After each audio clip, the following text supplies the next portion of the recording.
మోకాల నొప్పులకు ఎటువంటి సర్జరీ లేకుండా ఎపియాన్ పెయిన్ క్లినిక్ అందిస్తున్న అత్యాధునిక చికిత్స. Welcome to our channel.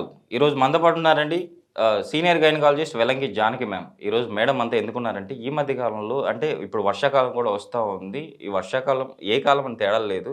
చాలామంది ఈవినింగ్ అయితే ఏదైనా కూడా మనం తినాలి అనిపిస్తే ఆయిల్లో వేసుకొని వేయించుకొని తినడం స్టార్ట్ చేస్తున్నారు చాలామంది. సో దానివల్ల ఎలాంటి ప్రాబ్లమ్స్ వస్తాయి ఈ విషయాలన్నీ మేడం ద్వారా తెలుసుకుందాం. నమస్తే మ్యామ్. నమస్తే అండి మేడం.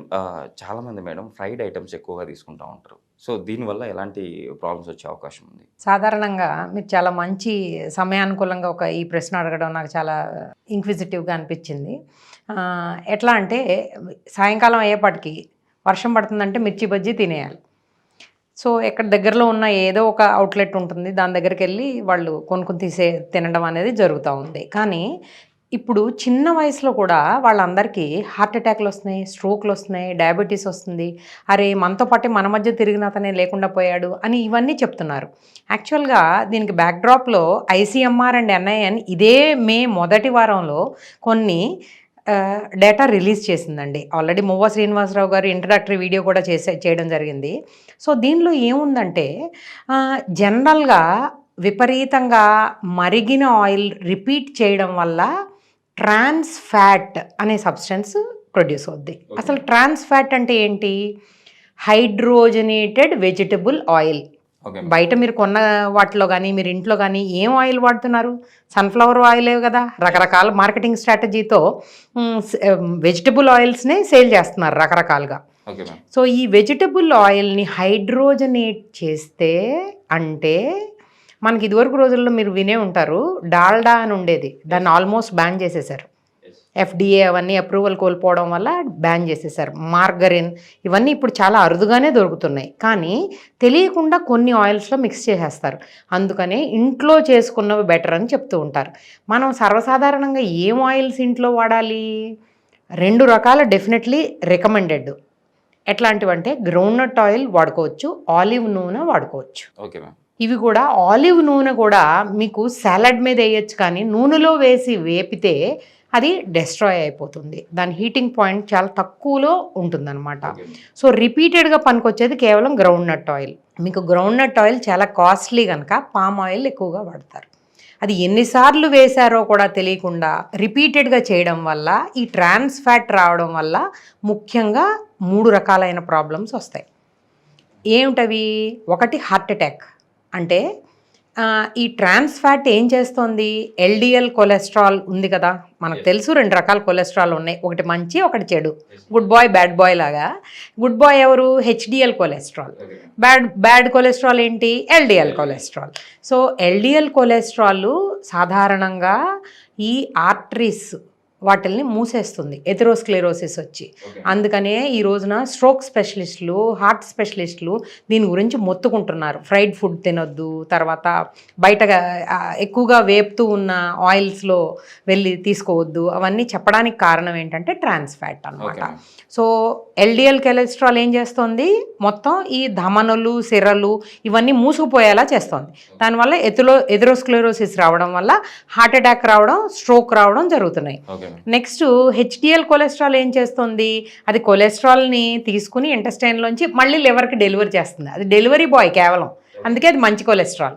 దాన్ని మళ్ళీ సాధారణ పాత్వేలో లివర్ అన్నిటిని మన మంచి బాగోగులు అన్నీ చూసుకోవాల్సింది లివరే, మనకి ఎనర్జీ ఇవ్వాల్సింది లివరే. సో కాబట్టి ఈ మంచి చెడులు అనే బ్యారీస్ వేయడం ఇదంతా కూడా లివర్ పని కనుక దాని పని చేయడానికి ఈ HDL ఉపయోగపడుతుంది. అందుకని అది గుడ్ కొలెస్ట్రాల్. సో మనం ఏం చేయాలి? రిపీటెడ్గా ఆయిల్లో వేపినవి, అది ఎప్పుడు వేసాడో కూడా తెలియదు. నిన్న బజ్జీలు వాడు వేసి మిగిలిపోతే అదేం పడేయడు, మళ్ళీ వేస్తాడు రేపు పొద్దున ఆయిల్లో ఫ్రెష్గా. సో దానివల్ల ఏమవుతుంది?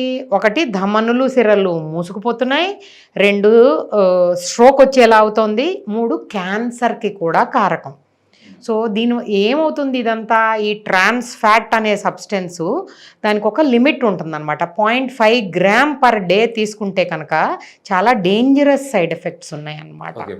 ఒకటి ఒబేసిటీ, మనం ప్రతి వీడియోలోనూ చెప్పుకుంటూ ఉన్నాం కదా, ఏమవుతుంది, ఫస్ట్ లావ్ అవుతారు, తర్వాత టైప్ 2 డయాబెటీస్ వస్తుంది, ఆ తర్వాత ఇక పెద్దవాళ్ళ ప్రాబ్లమ్స్ కాదు చిన్నవాళ్ళకే ఈ రోజున స్ట్రోకును హార్ట్ అటాక్లు వస్తున్నాయి. 2 రకాల ఒబిసిటీలు ఉంటాయి. ఒకటి యాపిల్ షేప్డ్ ఒబిసిటీ, రెండోది పియర్ షేప్డ్ ఒబిసిటీ. యాపిల్ అంటే పొట్ట భాగం, ఎప్పుడైతే పొట్ట భాగంలో ఫ్యాట్ డిపాజిట్ అయిందో వాళ్ళు అది వదులుచుకోవడానికి చాలా కష్టపడాలి. ఎందుకంటే 1 ఇయర్ హార్డ్ వర్క్ చేస్తే కానీ పొట్ట మీద వచ్చిన ఆ ఫ్యాట్ అనేది పోదు. చాలా కష్టమైన ఎక్సర్సైజెస్ ఉంటాయి, తర్వాత చాలా ప్రాపర్గా డైటరీ షెడ్యూల్స్ ఉంటాయి. అందుకనే మనం జిమ్లో జాయిన్ అయిన వెంటనే ఫస్ట్ 5 kgs తగ్గిపోతారు, తర్వాత చాలా కష్టం అనమాట. అందుకని ఒక వ్యక్తి వెయిట్ తగ్గాలి అనుకుంటున్నప్పుడు వెయిట్ ఒకటే కాదు, దాంతోపాటు BMI కూడా తీయాలి, దాంతోపాటు వేస్ట్ సర్కంఫరెన్స్ తీయాలి. మనందరికీ తెలుసు BMI ఎలా తీస్తారని, ఈ రోజు ప్రతి ఒక్కళ్ళు కూడా గూగుల్ తీస్తున్నారు, అన్ని చూస్తున్నారు. సో హైట్ వెయిట్ దాన్ని బట్టి ఆ మనిషి హైట్ బట్టి వాళ్ళ వెయిట్ ఎంత ఉండాలి అనే దాన్ని బట్టి వస్తుంది. తర్వాత ఇంకొక విషయం నేను చెప్పదలుచుకుంటున్నాను. ఈ రోజున డాక్టర్స్ కన్నా డైటీషియన్స్ చాలా పాపులర్గా ఉన్నారు. They are doing very well in fact. ఎలా అంటే వాళ్ళ ఆ డైట్ ఒక్కొక్క మనిషికి ఒక్కొక్క రకంగా చెప్పడం, సో ఇండివిజువలైజ్డ్గా వాళ్ళని ఛార్జ్ చేయడం, సో ఇవన్నీ చాలా ఎక్కువైపోయినాయి. కానీ మనం ప్రిన్సిపల్స్ తెలుసుకుంటే అంత వ్యయ ప్రయాసాలకు ఓర్చి తగ్గాల్సిన పని లేదు. మనం హెల్దీ ఫుడ్ తీసుకుంటే సరిపోతుంది. సో దానిలో భాగంగా కొన్నాళ్ల క్రితం ఏమైందంటే ఆవ నూనె చాలా మంచిదని పాపులరైజ్ చేశారు. ఇవన్నీ మార్కెటింగ్ స్ట్రాటజీస్. ఈ మార్కెటింగ్ స్ట్రాటజీస్ ఎట్లా ఉంటాయంటే నో యాడెడ్ షుగర్ అని ఉంటుందండి ఓ ప్యాకెట్ వెనకాల. దానిలో ఏంటంటే షుగర్ కొనుక్కొచ్చి యాడ్ చేయలేదని అర్థం. కానీ ఎక్కడి నుంచి తీయగా ఉంది, మనం ఆరెంజ్ జ్యూస్ తీసుకుంటున్నాం, దానిలో నో యాడెడ్ షుగర్ నిజమే, కానీ ఎక్కడి నుంచి వచ్చింది ఈ షుగరు? ఈ షుగర్ అనేది ఒరిజినల్గా ఆ కుళ్ళిపోయినవో లేయో ఒకటి ఆరెంజెస్ తీసుకొస్తున్నారు కదా, అవన్నీ షుగర్ ఉంటాయి దానిలో, ఫ్రక్టోజ్ అనే షుగర్ ఉంటుంది. అంటే ఈ ప్యాకెట్స్ ఏదైనా బాటిల్స్ కానీ ప్యాకెట్స్ కానీ కుళ్ళిపోయినట్టు వేసి చేస్తారు, రెడీ చేస్తారంటారు. అంటే మనకి ఖచ్చితంగా ఇది అని ఎవిడెన్స్ మనకు తెలియదు, కానీ మన జాగ్రత్తలో మనం ఉండడం అనేది చాలా అవసరం. మీరు చూడండి, సపోజ్ ఈ ప్యాకెటెడ్ ఫుడ్లో దీనిలో ఎంత అని రాశారండి, దీనిలో సాచురేటెడ్ ఫ్యాట్ 14.8. Okay ma'am. మనకి హయ్యెస్ట్ సాచురేటెడ్ ఫ్యాట్ ఉన్నవి ఈవెన్ కోకోనట్ ఆయిల్ కూడా ఇప్పుడు వద్దని NIN రికమెండ్ చేసింది. సో మనకు తెలుసు కదా సాచురేటెడ్ ఫ్యాట్ చాలా డేంజరస్, హార్ట్ అటాక్ వస్తుందని. దీని మీద వాళ్ళు ఇచ్చిన వాల్యూవే ఇది, ఇయ్యని వాల్యూ ఎంతో తెలియదు. యాడెడ్ షుగర్ 2.6 grams ఉంది. తర్వాత అన్నిట్లకన్నా ముఖ్యమైనది ఈ వీడియో ప్రధానంగా నేను చెప్పాలనుకుంటుంది ట్రాన్స్ ఫ్యాట్. ఇది చాలా డేంజరస్ అండి. అంటే LDL కొలెస్ట్రాల్ దీనిలో ఆల్రెడీ ఈ చిన్న 10 రూపాయల ప్యాకెట్లో 0.1 gram ఉంది.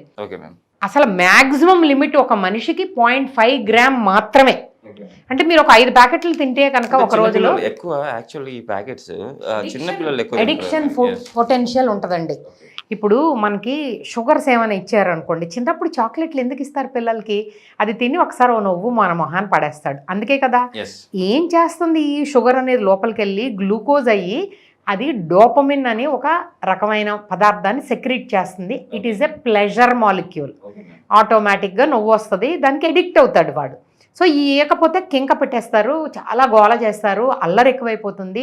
అటెన్షన్ డెఫిసిట్ సిండ్రోమ్స్ అని ADHD మీరు వినే ఉంటారు, పిల్లల్లో చాలా ఎక్కువగా ఉంది. ఎలా? ఒకటి తెలిసినా మనమేమో కోకోకోలా చెడ్డది, పెస్టిసైడ్ ఇవన్నీ చెప్పాం, దానివల్ల అదే ఆపేసాం. ఏం చేస్తున్నాం? ఆరెంజ్ జ్యూస్ ఇస్తున్నాం. ఏముంటున్నాయి? కుళ్ళిపోయినవి ఉంటున్నాయి, వాటిల్లో షుగర్ ఉంటుంది. యాడెడ్ షుగర్ లేదని బాగా చక్కగా చదువుకుని తీసుకొచ్చినందువల్ల ఏమో ఉపయోగం లేదు. ఇట్లా ప్యాకెటెడ్ ఫుడ్స్ 5 ఉంటాయి, 5 ఒక రోజులో తినేస్తున్నారు. సో వాళ్ళకి చిన్నపిల్లలకి షుగరును హార్ట్ అటాక్లును స్ట్రోక్లు ఎందుకు రావు? కాబట్టి మన జీవన విధానంలో ముఖ్యంగా మనం ఇవన్నీ కూడా మార్చుకోవాలి. తర్వాత ఇంకొక చిన్న అంశం ఏంటంటే వేప నూనె కూడా కొన్నాళ్ల క్రితం చెప్పారు చాలా మంచిది. ఆవ నూనె ఇట్లా ఏవో రీసెర్చ్ అనేది జరుగుతూనే ఉంటాయి. NIN అనేది చాలా పెద్ద సంస్థ, ఇస్తూనే ఉంటుంది, ఇలా రకరకాలుగా ఇస్తూ ఉంటుంది. ఇప్పుడు ప్రత్యేకించి ఆవ నూనె గురించి ఏం చెప్తున్నారంటే ఆవ నూనె వల్లే మెమొరీ లాస్ ఉందంట, వాళ్ళకి లెర్నింగ్ డిజబిలిటీస్ వస్తున్నాయంట, ఆల్జీమర్స్ వస్తుందంట. సో అది కూడా తినే లిస్టులోంచి వెళ్ళిపోయింది. మీకు మిగిలినవి 2.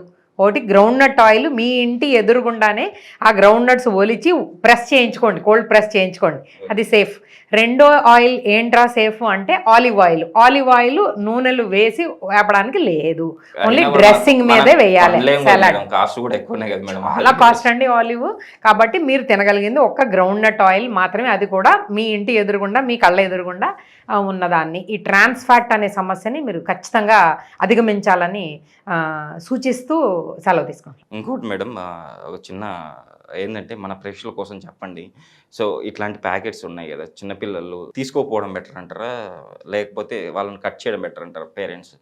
జనరల్గా ఇట్లా సాయంకాలం స్నాక్స్ గురించి అందరూ దెబ్బలాడుతూ ఉంటారు, కావాలని అడుగుతూ ఉంటారు, ఎందుకంటే దానికి ఆ ఎడిక్షన్ పొటెన్షియల్ ఉంది కనుక.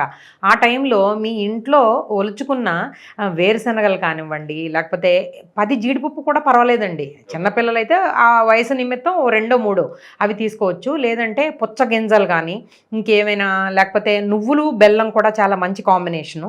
నేను చాలామందికి సున్నుండలు కూడా చెప్తూ ఉంటాను. అంటే మినుములు వేయించి మన మంచి బెల్లంతో దాన్ని గ్రైండ్ చేసే సున్నుండలు, ఇవన్నీ కూడా పిల్లలకి వాళ్ళకి ఎనర్జీ వస్తుంది, రక్తంలో వాళ్ళకి ఐరన్ సాంద్రత పెరుగుతుంది, మెమొరీ పెరుగుతుంది, వాళ్ళ ఎడ్యుకేషన్ అదంతా పెరుగుతుంది.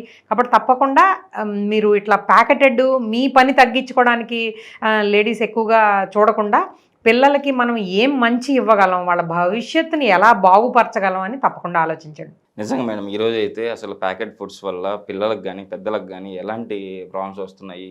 సో అందులో ఉన్న ఆల్రెడీ వాళ్ళు ఇచ్చినదే కొన్ని రేషియోస్ ఇచ్చారు, ఆ రేషియోస్ కంటే ఎక్కువ కూడా దాంతో మిక్స్ అయ్యి ఉండొచ్చు అని చెప్పి చాలా చక్కగా వివరించారు. కంపల్సరీ మన ప్రేక్షకులు గమనించి మన ఇంట్లో మనం వండుకొని తింటేనే మనం ఆరోగ్యంగా ఉంటాము, బయట ఫుడ్ తీసుకోవద్దు అని చెప్పి చాలా చక్కగా వివరించారు మేడం. కంపల్సరీ మన ప్రేక్షకులు దీన్ని పాటించి వాళ్ళు ఆరోగ్యంగా ఉంటారని ఆశిద్దాం. Thank you.